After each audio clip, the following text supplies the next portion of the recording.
Hello everybody, welcome to kind of long overdue return of Spec. I've talked about the system already, but I kind of wanted to gush a little bit more about it and show off the games I have. This is a system I actually plan on keeping because I've since sold the Game Gear and didn't really have much attachment to that system. Unlike this one.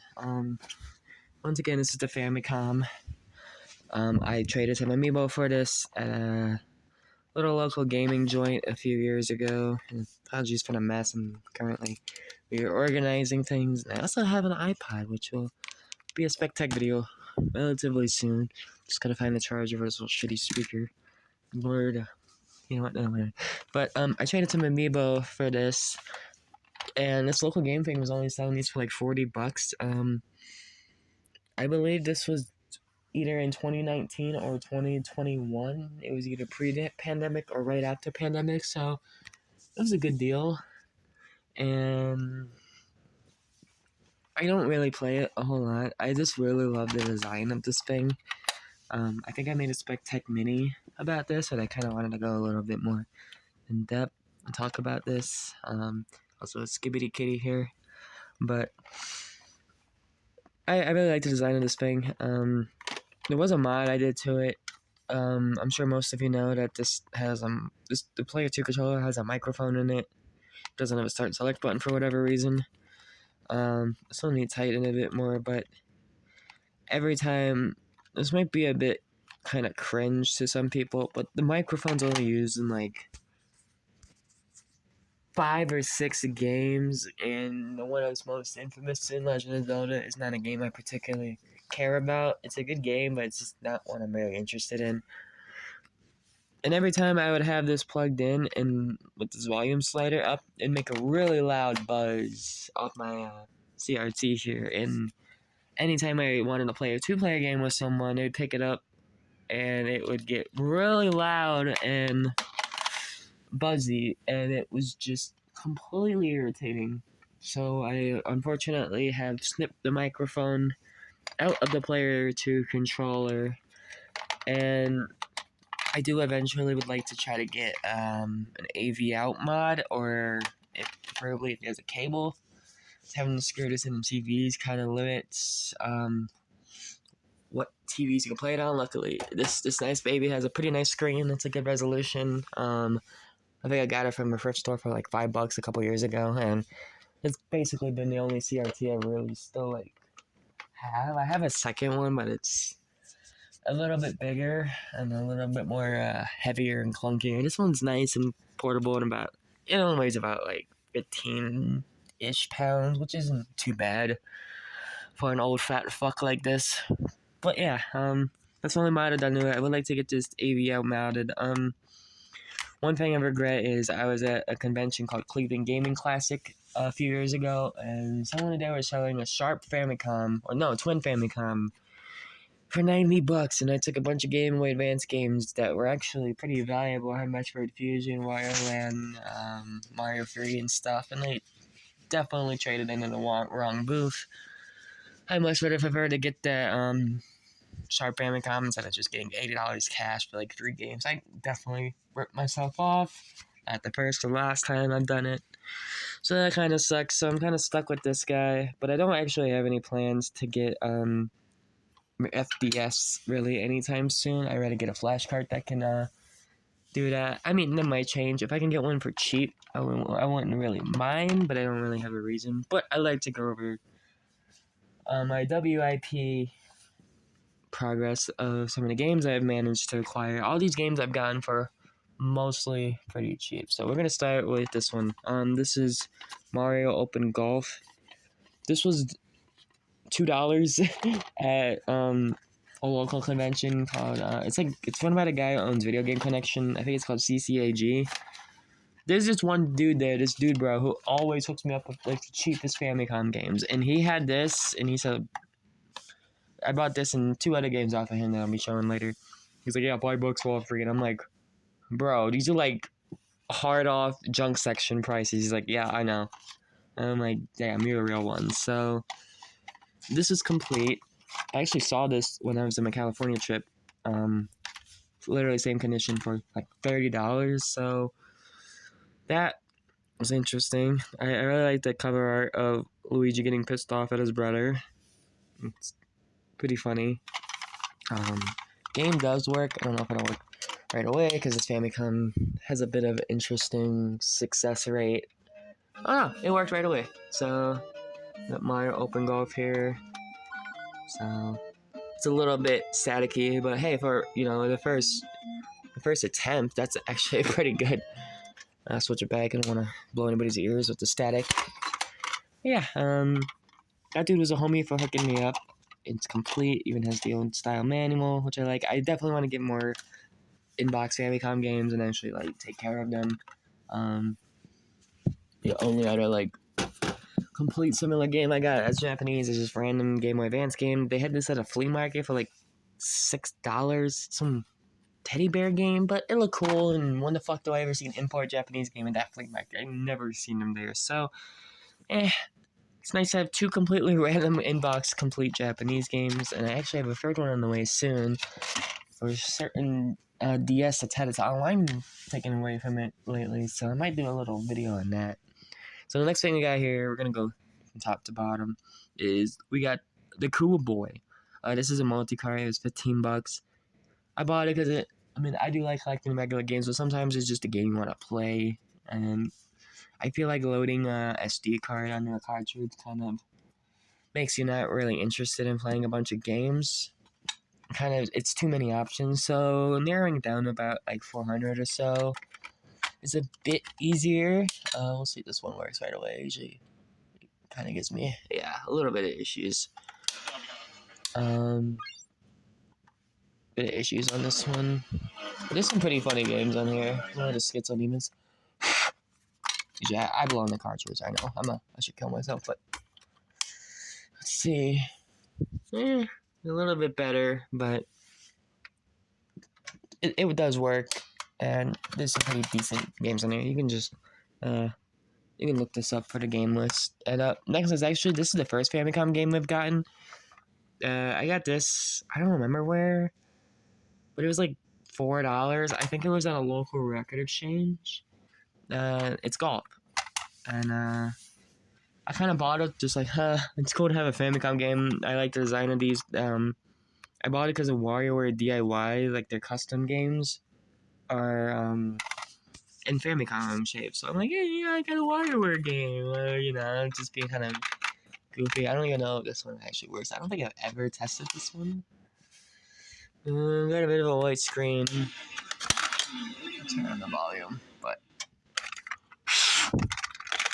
I know, probably pissing some people off, but it doesn't seem like it works. But we got Mario Golf, so it's on the multi-card, so I know, whatever. And then the newest game I've gotten is Mock Rider. I really like this game.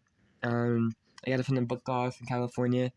The prices there were kind of so I bought this and 2 Game Boy games. Spent about $15, which is not bad. I got this Dreamland 2, Kirby Dreamland 2, and some Goemon game. And I haven't really... Well, I've beaten Dreamland 2 before. The Goemon game, I haven't really delved into yet, but I had to pick up Mock Rider. I really like Mock Rider. You should have gotten in Smash. But, this one did work the other day. It's just my Famicom's being a bit weird today. There we go. Now it's working. I actually just installed this on my 3DS last night, and I kind of shied away from playing it because I'm like, well, I plan on doing this video today, so I kind of want to make sure it works. But yeah, it works. Let's get the banger music up. TV does have a bit of issues with the buttons. I activated the menu somehow. Go back to 95, please. Okay. Might have to bust out the universal remote for that one, but it works. Trust. Give me 1 second. Alright, I had to hold the volume button. I have to bust out the universal remote, but yeah, this game does work, which is nice. I hope it would. I've spent like $10 for it, but yeah, pretty fun game. You just kind of drive. It's just kind of like Rad Racer, but you have a gun basically. Kind of looks like crap because they don't have the. I don't think I had the cable screwed on the way, but you know, it's not really that big a deal right now. But yeah, Back Rider 30 base. I really like that game. Next up is another game that my homie hooked me up with, which, oh my god. Kirby's Adventure was the only reason I was keeping my NES, and I did sell it in the game, unfortunately, but it's okay. We have it on Famicom. It's literally the same game. You don't need English to play a Kirby game. It's a Kirby game. I love this cartridge. I do plan on eventually, hopefully, getting the box and the manual for this. I would love to have this complete. Homie sold this to me for $2. I'm like, bro, you're insane. It's a hefty card too. The other ones are like really light in comparison. I mean, this was a later release, but man, this is a hefty boy. It feels good right in there, man. It's nuts. The good part is it works right away too. So this is a nice, well taken care of cartridge. Got some Japanese save data on it, so that's pretty neat. I'll have to do the glitch where you crash the game using stone in that one spot. That'll be kind of funny. But yeah, love it. This is my favorite NES game. It's fantastic. I have Fantasy Zone. This was the most expensive game I bought so far. Fortunately, did not find this one locally. Bought it off eBay for about $28 a few years ago. I really like Fantasy Zone. This isn't the best version of the game. I really like the Round 1 music. Maybe a bit autistic about it, especially playing it in Groove Coaster and everything. But I like Fantasy Zone. It's a fun little cute 'em up. It's a bit difficult, and it definitely is an interesting game to have a Sega arcade game on basically the NES. Like, it's not a bad port. It's a Fantasy Zone, but yeah, it's nice to have it here. It actually looks pretty good. Not on this TV, but I mean, like, the sprites and everything are pretty accurate to the arcade version. It's mostly the sound that takes the biggest hit, but yeah, definitely a banger game. Not a bad port, and of course, it's a Sunsoft classic. We love Sunsoft. Next up are the rest of these games. Oh, okay, except for the last one. But the next 3 games are ones that my homie who kept me that. I'll say the Famicom Pillow, it's great, I love it. Hooked me up with. This was the first game I bought from him, it was Pac-Man. Bro sold to me for $1, said it might not work, and but yeah, I think that kind of checks out. I don't think I've ever gotten this to work. Bit kind of sad, but I'm gonna test it real quick and see if it does work. You never know. Yeah. Oh, okay, it works, but he did tell me it might be a bit contact damage, which is why he sold it for like $1. But you know, it's Pac-Man. You don't really need the best graphics to play it. You can suffer for the Atari one. You can suffer for that. Yeah, I really just like the artwork, and it's one of the few games that has a top label. So that's really cool. I really like that. Pac-Man's a banger. NES version, Famicom version. It's not the best, but it's doable. And next up, we have 2 classics. I want to get Mario 2, Lost Levels, and Mario USA at some point. But for now, gotta have the original. Of course, this is on the 401. I mean, of course it is. It's probably the most bootleg video game of all time. It's giving me a bit of issues.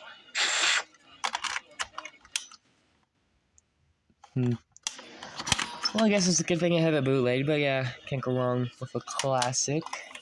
Let me try Mario 3 too, so that works. Okay, no.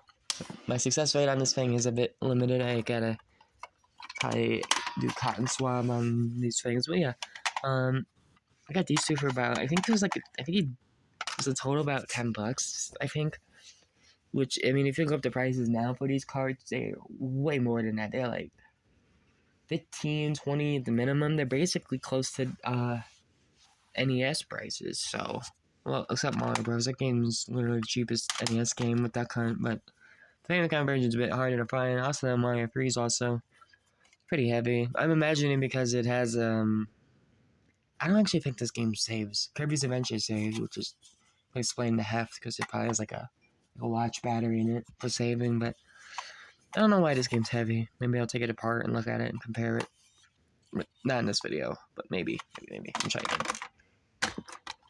But I really do like the Famicom. The games I have for it when they work, it's a nice little fun time.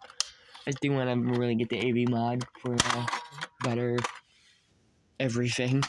But the last game we have here is the game I actually bought with the Famicom. This was the game I bought. It was like $4. I just needed a game to test it with to make sure it worked. So everything else now is either a Dragon Ball game or a shitty sports game. And I'm like, oh, this game looks cool. It's got a robot on it. So it's called Volgar 2 by DP Soft. Never heard of them. They're probably long dead, but we'll see if it works right away. Oh, wow. It works, but not the Mario games. That's funny. But I think this is like a shmup. Yeah, it's a really basic looking shmup. Like, this looks like this could run on the Atari. But, I mean, it was a decent game to test. I think the graphics are a bit fucked up right now, but I honestly kind of like it. It's like a fighting corruptions or something. Was it boomerangs? This game's wild. But yeah, that's my Famicom collection so far. Obviously, a bit more improvements. There's some games I really want to get. Just to have a gorgeous shelf. But I'd really like to get a few more of the Sega Famicom ports. Let's say a Mappy. I'd like to get the other Mario games.